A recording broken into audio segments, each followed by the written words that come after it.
Hello and welcome to the World War Lab channel. Today we are diving deep into a lesser-known but devastatingly effective weapon of the Pacific War, a tool that reshaped close-quarters combat in ways the enemy never anticipated. The Pacific Theater, from 1942 to 1945, was defined by dense jungle landscapes that created a uniquely brutal combat environment. Thick undergrowth, limited visibility, and suffocating humidity meant that firefights often took place at distances of less than 30 yards. In these conditions, the United States Marine Corps introduced a weapon that shattered every assumption Japanese forces held about modern warfare: the 12-gauge pump-action shotgun. Although detailed historical records of its exact battlefield use remain scarce, the documented presence of Winchester Model 1897 and Model 1912 shotguns within Marine units across the Pacific represented a tactical capability that Japanese military doctrine had never prepared for. For decades, the Imperial Japanese Army had carefully studied Western military technology. Their training manuals covered British bolt-action rifles, American machine guns, French mortars, and even Soviet submachine guns. Yet shotguns were completely absent from their strategic thinking.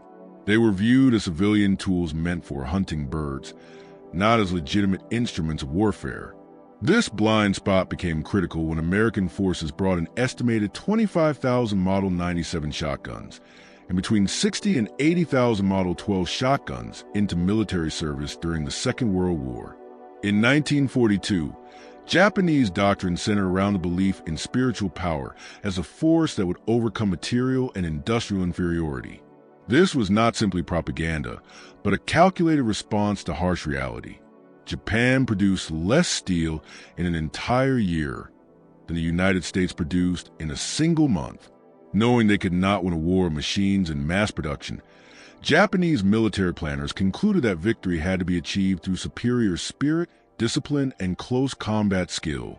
Every soldier was trained to be lethal at short range, where determination and training would triumph over technology.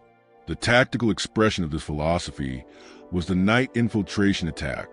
Japanese infantry were taught to approach under cover darkness, silently penetrate enemy lines, and then overwhelm defenders in brutal close quarters, fighting using rifles, bayonets, and hand-to-hand combat techniques. These methods had worked effectively against Chinese forces, British troops in Malaya, and American offenders in the Philippines. The standard sequence was always the same: move unseen in the dark, infiltrate positions, and annihilate the enemy at point-blank range, where Japanese superiority in close combat was expected to be decisive. American shotguns completely invalidated this entire tactical framework. At the very distances where Japanese doctrine predicted dominance, a Marine armed with a Winchester Model 97 could unleash 6 shells of 000 buckshot in roughly 2 seconds by using the weapon's slam-fire capability. Each shell carried 9 large-caliber pellets, creating a lethal cloud of metal that made missing nearly impossible in the tight confines of jungle terrain. Dense vegetation that would normally interfere with precise rifle fire instead amplified the shotgun's effectiveness. The Winchester Model 1897, originally designed by John Moses Browning and refined through 45 years of production, served as the primary Marine shotgun in the early Pacific campaigns. The military version featured a 20-inch barrel, a perforated heat shield, and a bayonet lug compatible with the M1917 sword bayonet. Most importantly, it lacked a trigger disconnector. This meant that a Marine could hold the trigger down and simply pump the action to fire continuously, producing an astonishing volume of fire for a manually operated weapon.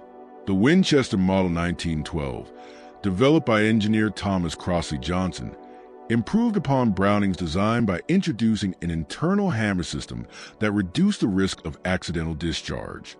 By 1943, the Model 12 had largely replaced the Model 97 in Marine units, although both continued to serve side by side until the end of the war. Procurement records show consistent production and distribution, even though precise battlefield deployment figures remain unrecorded. The ammunition proved just as important as the weapon itself.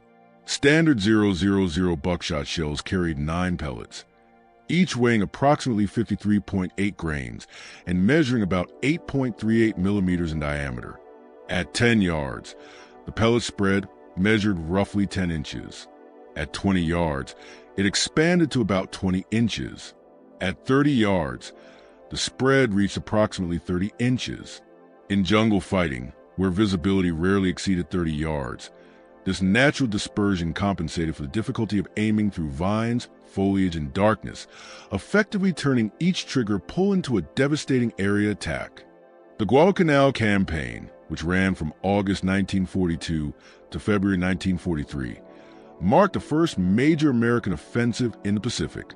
Marines of the 1st Division landed with a wide range of weapons, including shotguns, though the exact numbers and distribution were never formally recorded in battle reports. On August 21, 1942, during the Battle of the Tenor River, more accurately known as Alligator Creek, Colonel Kaineo Ichiki's 917-man detachment was virtually wiped out, with 789 Japanese soldiers killed. While this engagement is famous in Pacific War history, primary sources credit the destruction mainly to Browning M1917 water-cooled machine guns and 37mm anti-tank guns firing canister rounds. Shotgun use is mentioned only briefly, suggesting that while they were present, they were not considered the primary factor in the battle's outcome. Throughout the Guadalcanal campaign, Marines mainly used shotguns for perimeter defense and jungle patrols. Photographs from the period show point men carrying Winchester shotguns while moving through dense jungle, positioned to react instantly to ambushes or sudden contact. Yet after-action reports consistently emphasize machine guns, rifles, and artillery as the dominant influences on battlefield success. The jungle environment of Guadalcanal created severe challenges for all weapons, but shotguns face a unique and crippling problem. Standard shotgun shells of the era were made with paper hulls. In the extreme humidity of the Pacific Islands, these shells absorbed moisture, swelling until they would no longer chamber properly. This flaw nearly nullified the effectiveness of the shotgun in combat. In the tropical climate, paper-hulled shells that functioned perfectly in dry conditions became impossible to load after prolonged exposure to moisture. Marines reported ammunition swelling so badly that shells had to be hammered into the chamber, a procedure that was obviously impossible during a firefight. The problem persisted throughout most of the Pacific campaign and represented a critical logistical failure that undermined the shotgun's otherwise devastating combat potential. This crisis was finally resolved on March 29, 1945, when the U.S. military officially adopted an all-brass shotgun shell designated as the M19. Shell, shotgun, brass, 12-gauge, number 00 buck. The brass casing eliminated moisture absorption entirely, restoring the shotgun's reliability in tropical environments and ensuring that one of the most feared close-range weapons of the Pacific War could finally operate at its full potential under combat conditions. These moisture-proof brass cases finally restored shotgun reliability during the last months of the war. Their late introduction explains why so many Pacific veterans barely mention shotguns in their memoirs. For most of the conflict, ammunition failures had severely limited their practical value, no matter how effective the weapon itself could be under ideal conditions. The United States military attempted to standardize shotgun use through the publication of Technical Manual TM9, the 285, on September 21, 1942. This manual covered the Winchester Model 97 and Model 12, the Remington Model 11, the Stevens Models 520 and 620, and the Ithaca Model 37. Formal training took place at major Marine Corps facilities, such as Camp Pendleton in California, Camp Lejeune in North Carolina, and Parris Island in South Carolina. Instruction emphasized specific battlefield roles rather than general marksmanship. Marines were trained in point security during patrols, rapid reaction during night perimeter defense, clearing caves and bunkers, and guarding prisoners. They were also taught the unique slam fire capability of the Model 97, although instructors warned against relying on it too heavily because of rapid ammunition consumption and the risk of excessive barrel heating. The Marine Corps Table of Organization E100 which went into effect in 1943, authorized 306 shotguns per Marine division. These weapons were primarily issued to military police units, pioneer battalions, and selected rifle squads assigned to specialized tasks. Even with this authorization, shotguns made up less than 2% of a division's small arms inventory. This meant that although shotguns were technically present in every major Marine operation, they were always a niche weapon rather than a standard infantry arm. One of the most striking aspects of the historical record is Japan's complete silence regarding American shotgun use. Unlike Germany, which filed a formal diplomatic protest in September 1918 claiming that shotguns violated the Hague Convention and caused unnecessary suffering, Japan never issued any comparable complaint. German authorities during the First World War had even threatened to execute captured Americans found carrying shotguns. No such response ever came from Japan.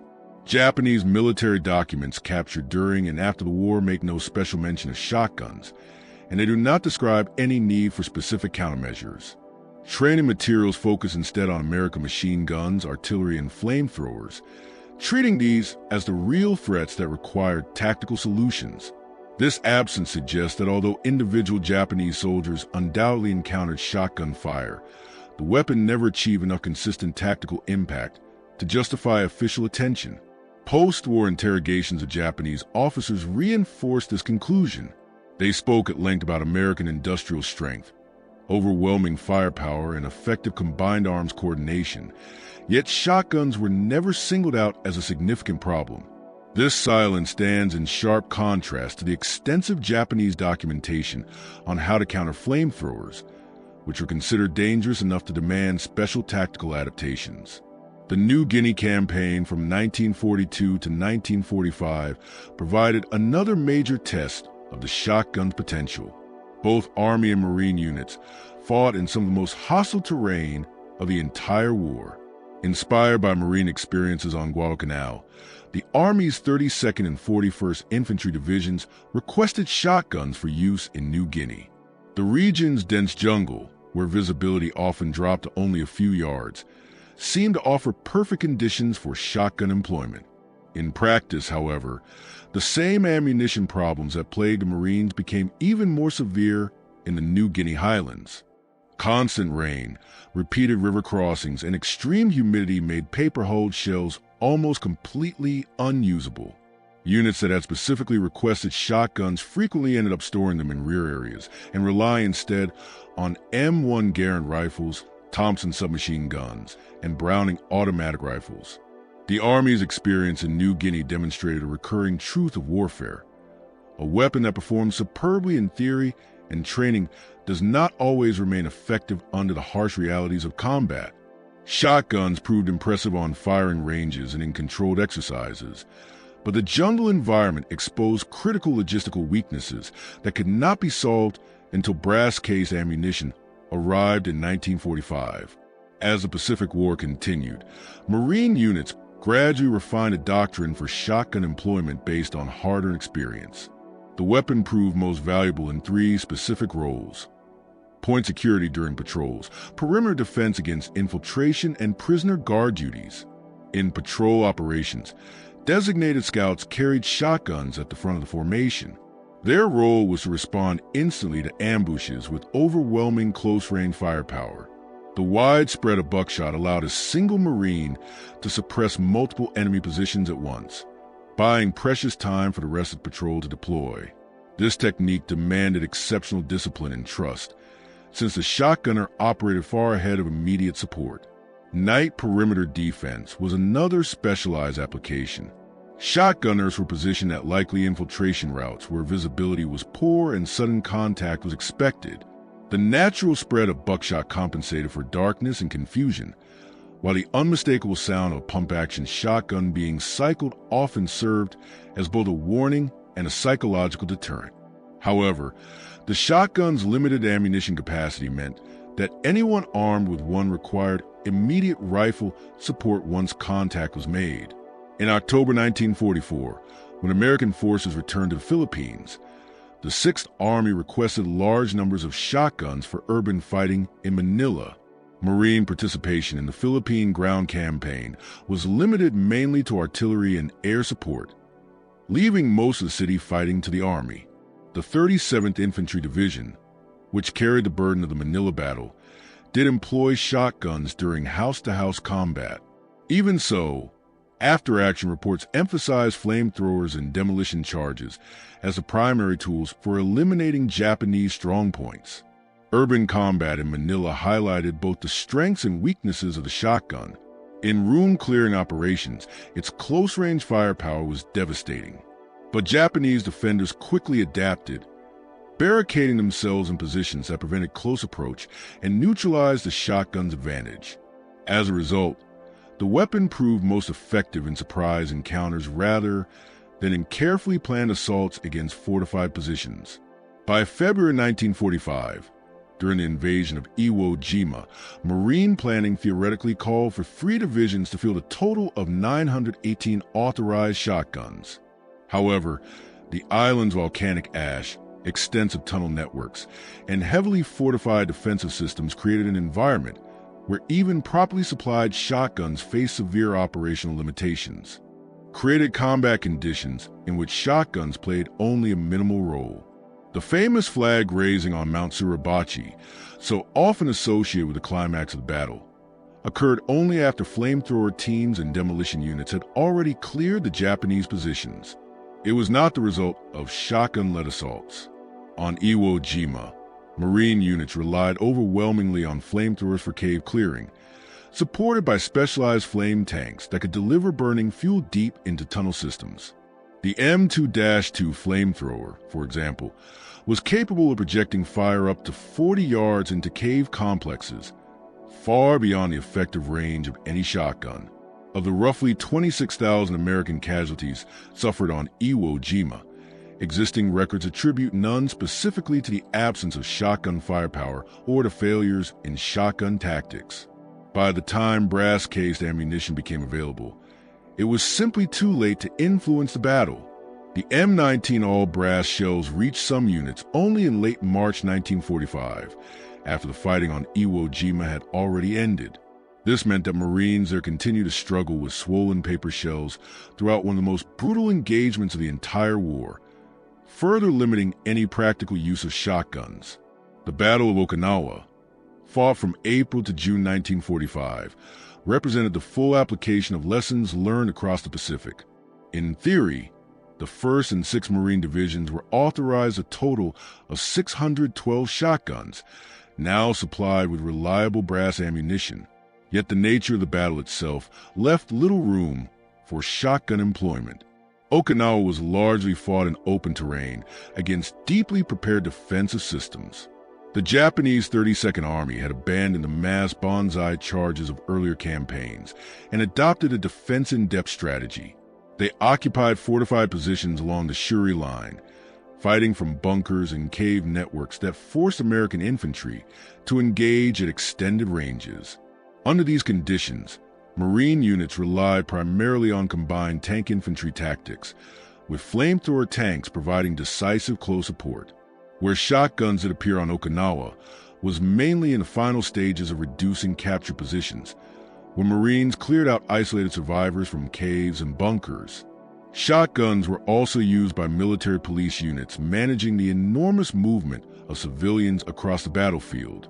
While these tasks were important, they represented only a small fraction of the overall combat effort. Despite the vast documentation of World War II combat, detailed accounts of shotgun employment remain surprisingly rare. The Library of Congress Veterans History Project contains thousands of interviews with Pacific War veterans, yet mentions of shotguns in combat are scarce. The National Museum of the Pacific War preserves more than 4,000 oral histories, but detailed discussions of shotgun use are almost non-existent. Even Eugene Sledge's memoir with the Old Breed, widely regarded as one of the most powerful first-hand accounts of the Pacific War, never mentions shotguns, despite his service in rifle companies on Peleliu and Okinawa. Robert Leckey's Helmet for My Pillow also omits any discussion of shotguns, even though he fought with the 1st Marine Division on Guadalcanal. These omissions are telling. They suggest that shotguns played a peripheral role, rather than a central one, in the lived combat experience of most Marines. The few references that do exist describe shotguns as valuable in specific situations, but not as primary weapons of war. Veterans recall appreciating them for night security and sudden jungle encounters, yet they consistently emphasize rifles, machine guns, and mortars as the weapons that actually decided battles. This perspective matches official records, showing that shotguns made up less than 2% of a Marine division's small arms inventory. American industry, however, produced military shotguns in impressive numbers.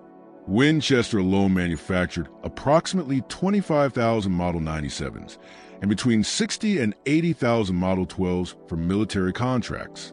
Remington, Stevens, and Ithaca added many thousands more. This production reflected enormous industrial capacity, but it did not automatically translate into frontline combat use.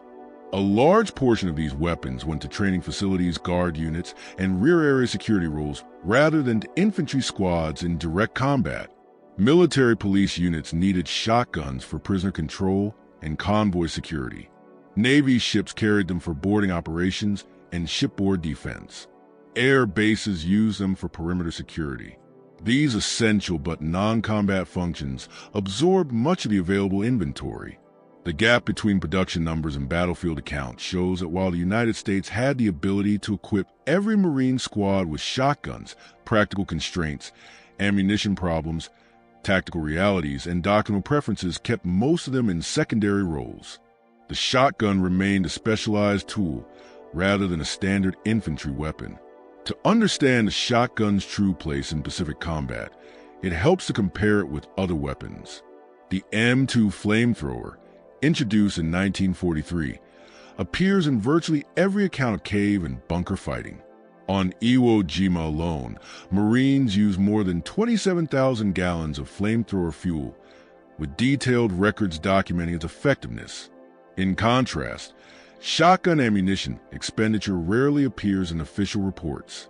The Browning automatic rifle, or BAR, served as the backbone of Marine squad firepower and is extensively documented in both training manuals and combat narratives. By 1944, every Marine rifle squad included multiple BAR teams, supported by well-developed doctrine and tactical procedures. Shotguns, although theoretically authorized, never achieved that level of doctrinal integration or battlefield documentation. Even relatively uncommon weapons like the M1919 Browning machine gun generated more detailed combat accounts than shotguns ever did. Veterans routinely described where and how those weapons were used, how much ammunition they consumed, and what tactical effects they produced. The absence of similar detail for shotguns strongly suggests that their actual combat employment was limited. The gap between shotgun mythology and historical reality reflects a broader pattern in World War II history. Popular culture, shaped by films and dramatic storytelling, often elevates certain weapons beyond their real significance. The shotgun, with its powerful imagery and devastating close-range reputation, has become one of those symbols.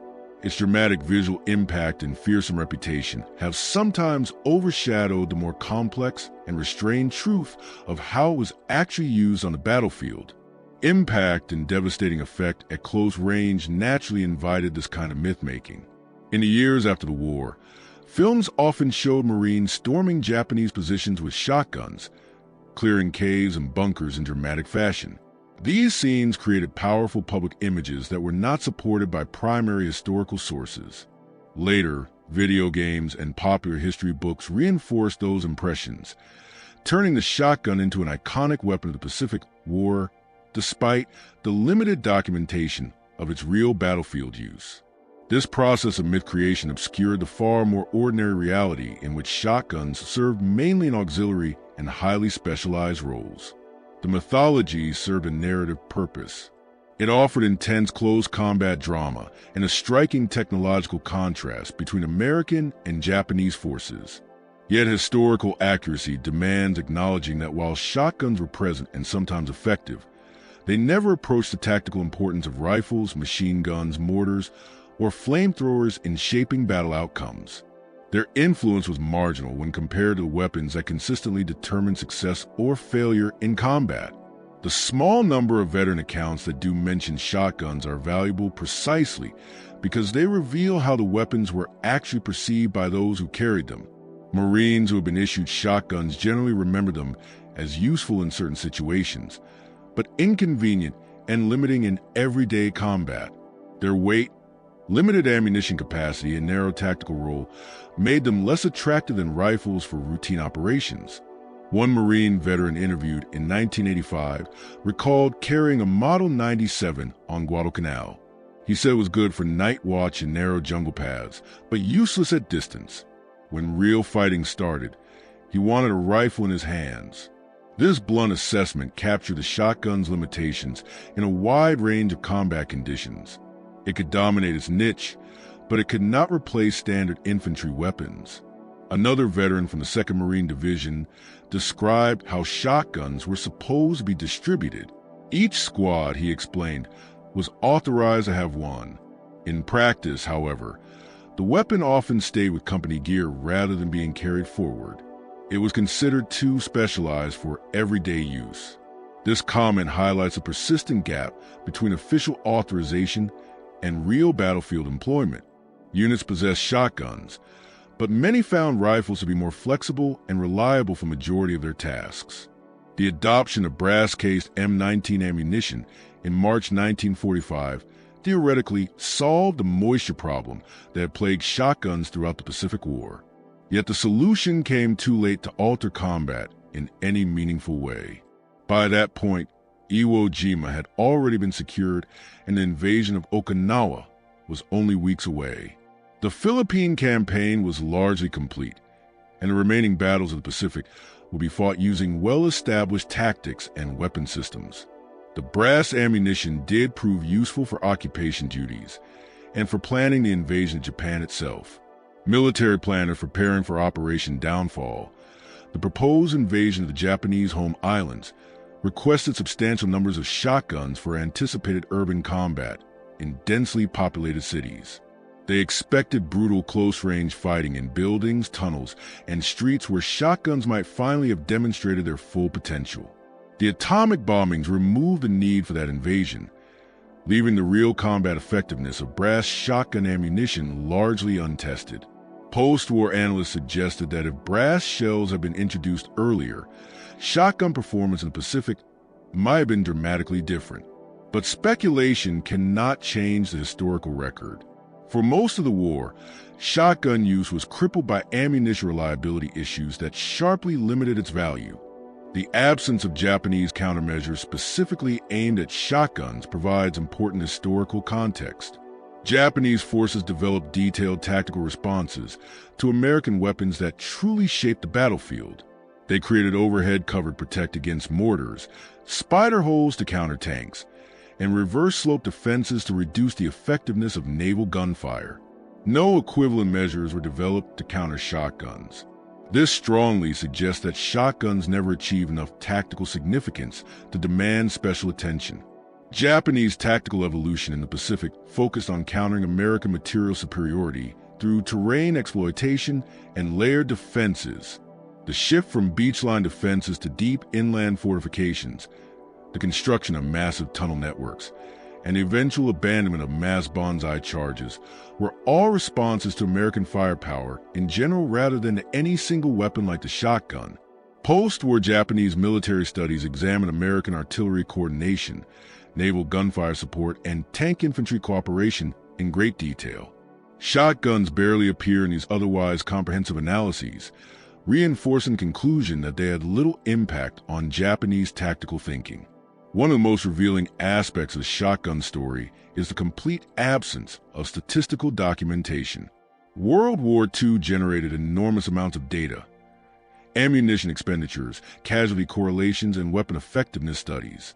The operational research sections of the U.S. military produced detailed reports on artillery, mortars, and small arms.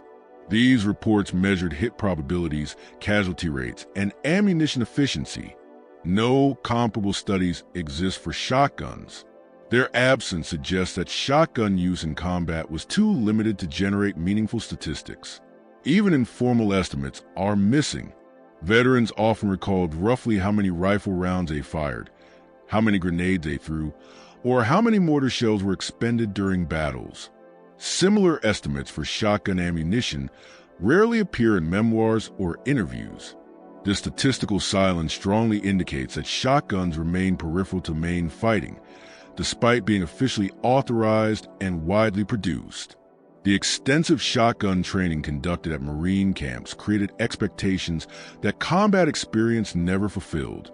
Marines learned slam fire techniques, practiced jungle firing scenarios, and qualified with both buckshot and slugs. This training implied that shotguns would play major roles in combat. Reality proved very different. The controlled environment of Camp Pendleton could not replicate the crushing humidity of Guadalcanal or the volcanic ash of Iwo Jima. Training targets did not shoot back, and they did not force Marines to fight at extended ranges. The close-range engagements emphasized in training turned out to be far less common than expected in actual combat. This disconnect between training and reality mirrored other experiences of the war. Bayonet training consumed enormous amounts of time, despite the rarity of bayonet combat. Chemical warfare preparation was extensive, even though gas attacks never occurred. Shotgun training similarly prepared Marines for combat situations that rarely materialized. It reflected prudent planning rather than actual battlefield demand, and it highlighted how difficult it was for military doctrine to predict the true character of future combat. Developed as expected, the logistical burden of supplying shotgun ammunition further restricted any meaningful combat use.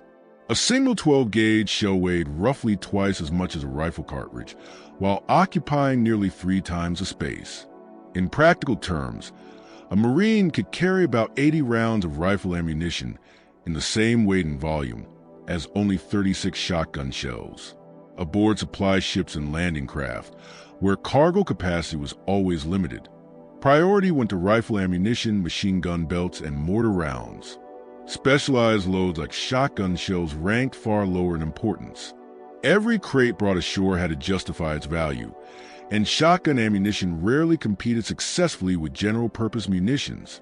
These realities meant that even when shotguns were present in units, their ammunition supply was severely restricted. Veterans recall being issued 1 or 2 boxes of shells that were expected to last through entire operations. This scarcity naturally discouraged frequent use. Marines could not afford to fire freely, and this further reduced the shotgun's impact below even its already limited theoretical potential. Military planners believed that shotguns would prove especially effective in urban combat. Before the fighting in Manila and Naha, requests were made to increase shotgun allocations. Narrow streets, confined rooms, and short engagement distances seemed perfectly suited to their strengths. Yet real urban combat exposed unexpected limitations. Japanese defenders in both Manila and Naha constructed layered kill zones that prevented close approach. Barricades, overlapping fields of fire, and extensive booby traps forced American forces to engage from distances beyond effective shotgun range. The devastating close-range power that made the shotgun attractive in theory became irrelevant when Marines could not get close enough to use it. When close-quarters fighting did occur in urban settings, veterans more often relied on grenades, Thompson submachine guns, and flamethrowers rather than shotguns. These weapons offered similar lethality at short range, but with far greater versatility. The Thompson's 30-round magazine, for example, vastly exceeded the shotgun's typical 6-round capacity, making it far more suitable for sustained engagements inside buildings or along narrow streets. Although shotguns left little trace in Japanese military planning, they achieve an outsized cultural importance in American memory. The image of a Marine wielding a trench gun while clearing Japanese positions became iconic despite its weak historical foundation. In popular imagination, the shotgun symbolized raw power and close combat dominance. This cultural weight far exceeded the weapon's real contribution to battlefield outcomes. Part of this appeal came from what the shotgun represented. It embodied American pragmatism, a willingness to take a civilian hunting weapon and adapt it for military use without concern for European conventions of warfare. That narrative fit neatly with American self-perception as innovative and practical, unconstrained by tradition. Even if the combat reality was far more limited, the mythology served powerful symbolic and propaganda purposes. Japanese military culture, by contrast, focused on rifles, machine guns, and artillery as proper instruments of war. Shotguns never entered their conceptual framework of modern combat. This is sometimes portrayed as a cultural blind spot that left them unprepared. The historical record, however, suggests something different. Their lack of preparation stemmed not from ignorance, but from the shotgun's limited real-world employment. There was simply no need to design countermeasures for a weapon that rarely shaped tactical outcomes. The story of the shotgun highlights the complex relationship between technology and doctrine. Technically, the weapon performed exactly as designed. At close range, its spread pattern and destructive power were devastating, particularly in jungle conditions. But effective use depended on very specific tactical circumstances: short engagement distances, reliable ammunition, sufficient supply, and situations that allowed rapid approach. Those conditions seldom aligned in actual combat. Marine doctrine evolved continuously throughout the Pacific War, yet the shotgun never achieved full integration into squad-level tactics. It remained a supplementary tool for specialized tasks rather than a core element of infantry firepower. This marginalization reflected battlefield experience rather than any inherent flaw in the weapon itself. The contrast with other weapons is instructive. The Browning automatic rifle became central to Marine squad tactics, supported by detailed doctrine and training. The flamethrower revolutionized bunker and cave clearing, generating extensive tactical development and logistical support. Shotguns, despite their theoretical potential, never inspired similar doctrinal evolution. Administrative records reinforce this conclusion. Supply requests, maintenance logs, and repair reports reveal clear patterns of use. Rifle and machine gun components appear constantly in requisitions, showing heavy wear from combat. Shotgun parts, by comparison, appear only rarely, suggesting limited firing and minimal battlefield stress. Armor reports from Marine divisions show the same trend. Rifles and machine guns require continuous maintenance because of intense use, while shotguns mostly needed cleaning to prevent corrosion from long periods of storage rather than repairs from heavy firing. Ammunition records tell a similar story. Divisions requested millions of rifle rounds and hundreds of thousands of machine gun rounds for major operations. Requests for shotgun shells were modest and often tied to training rather than combat. These administrative patterns support what veterans described. Most shotguns spent far more time in arms rooms than in active combat. Looking beyond American experience also adds perspective. British and Australian forces operating in the Pacific used very few shotguns, relying instead on rifles and submachine guns for jungle warfare. Their success without shotguns indicates that the weapon was not essential to combat effectiveness in that environment. Soviet forces, fighting in everything from the ruins of Stalingrad to dense forests and open steppes, never adopted combat shotguns despite producing enormous quantities of small arms. Chinese forces, locked in brutal close quarters fighting against Japan for years, likewise did not turn to shotguns despite their desperate need for effective infantry weapons. This international pattern suggests that shotguns represented one tactical option among many, not a decisive or indispensable capability. Different armies achieved similar results using different combinations of rifles, submachine guns, machine guns, and explosives. Shotguns remained marginal despite America's ability to produce them in large numbers. After the war, military analysts carefully reviewed World War II weapons to guide future development. The Army's Infantry Board conducted extensive evaluations to determine which systems deserve continued investment. Rifles, machine guns, mortars, and recoilless rifles received priority, reflecting their proven battlefield value.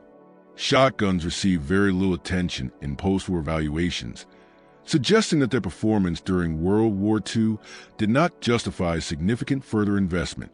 Even during the Korean War, where close quarters fighting again became common, shotguns saw only limited use. Marines in Korea typically carried M1 Garands, Browning automatic rifles, and carbines for patrol operations rather than shotguns. This choice, made by many of the same veterans who had fought in the Pacific, reflects their judgment of the shotgun's actual utility compared to its theoretical promise. Vietnam would later see a renewed use of shotguns, especially modified commercial models adapted for jungle patrols. Yet even in Vietnam's close-range combat environment, shotguns remained specialized weapons, issued mainly to point men and tunnel rats rather than adopted as standard infantry arms. This pattern continues in modern forces, where shotguns serve narrow, specific roles rather than functioning as general-purpose combat weapons. The historical record supports several clear conclusions about Japanese encounters with American shotguns during World War II. First, although shotguns were present in Marine units throughout the Pacific Campaign, their real combat employment remained limited by ammunition problems, tactical constraints, and doctrinal priorities. The adoption of brass ammunition in March 1945 came too late to significantly influence battlefield operations. Second, Japanese forces never developed specific countermeasures against shotguns because the weapon never achieved enough tactical impact to justify special attention. The absence of shotgun references in Japanese military documents, training manuals, and post-war analyses demonstrates their marginal role in shaping combat outcomes. Japanese tactical evolution responded to American firepower as a whole rather than to any single weapon such as a shotgun. Third, the gap between authorized shotgun numbers and documented battlefield use exposes the difference between theoretical capability and practical utility. Although Marine divisions were authorized 306 shotguns each, most were relegated to secondary roles such as guard duty, training, and rear area security rather than frontline combat. Veteran accounts, when they mention shotguns at all, describe them as useful in narrow situations but not as primary weapons. Fourth, the mythology surrounding shotguns in the Pacific War greatly exceeds their documented historical impact. Popular culture elevated the shotgun to iconic status, despite the lack of strong primary source evidence supporting its decisive combat role. This myth-making process obscures the more ordinary reality that rifles, machine guns, mortars, and flamethrowers determine most battle outcomes.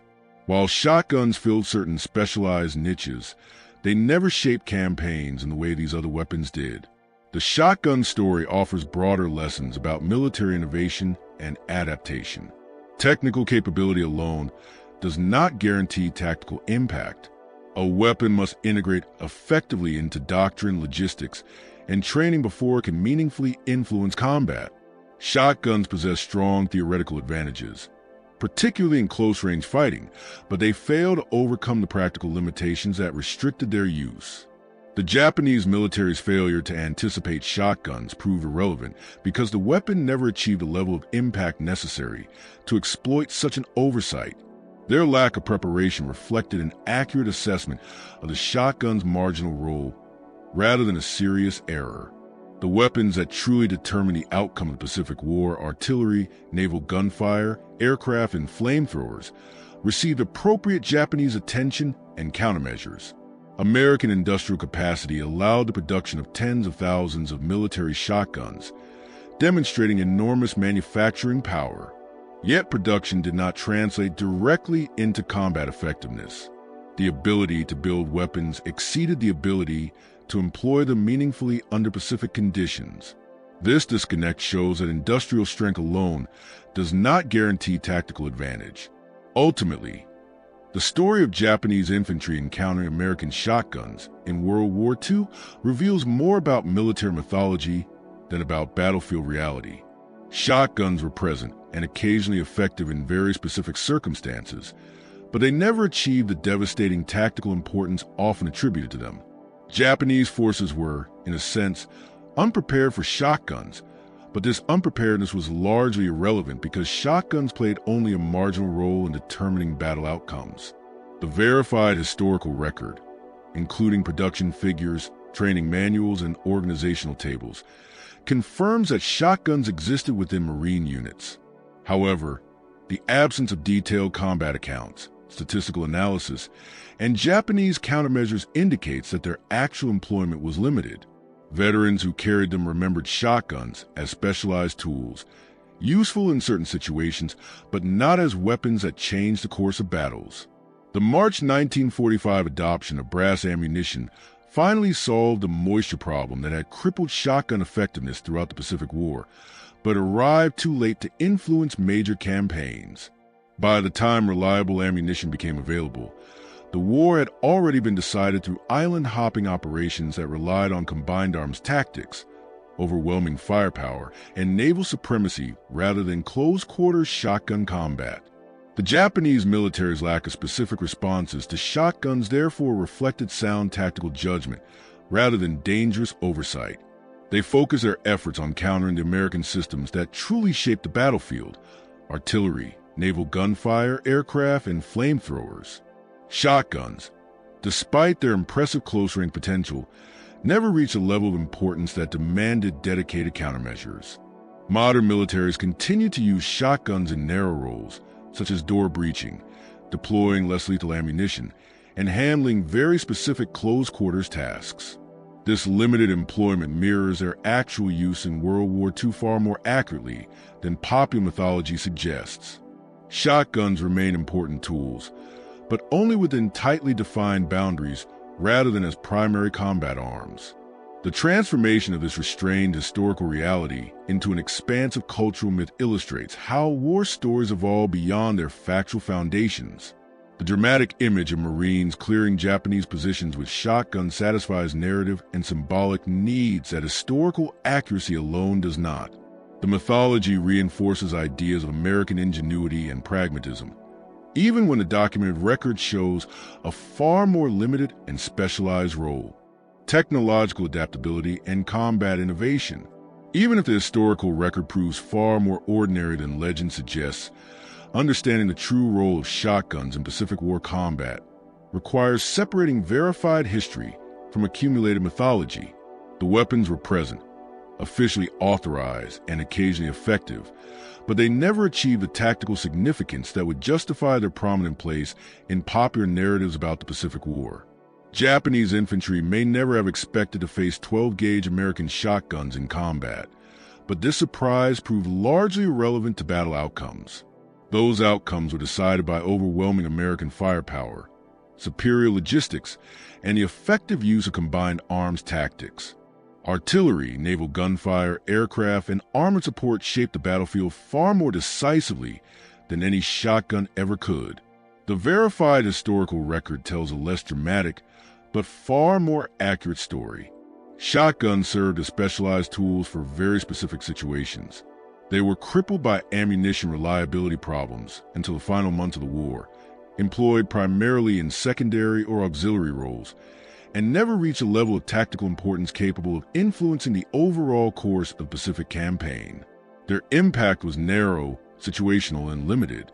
This reality lacks the cinematic appeal of popular mythology, but it reflects the truth that emerges from careful examination of primary documents, veteran testimony, and military administrative records. In the end, the story of Japanese forces encountering American shotguns reveals as much about the creation of military myths as it does about actual combat performance. The shotgun gained a cultural status that far exceeded its real battlefield contribution, becoming a symbol of American pragmatism and raw firepower, despite its modest and inconsistent use in combat. The disconnect between mythology and reality reminds us that popular military history often favors dramatic storytelling over mundane accuracy. Japanese infantry, who never expected to encounter American shotguns in the assault, were justified in being surprised by their presence, but they had little reason to fear their strategic impact. The weapons that truly defeated Japanese forces in the Pacific were not trench guns, but industrial superiority, logistical dominance, coordinated combined arms warfare, and relentless naval power. Properly understood, the shotgun story does not represent a tale of revolutionary tactical innovation through an unexpected weapon. Instead, it illustrates the complex relationship between technological capability, battlefield employment, and historical memory. It shows how a weapon can become culturally iconic without ever becoming tactically decisive, and how it can grow far larger than the reality from which it originated.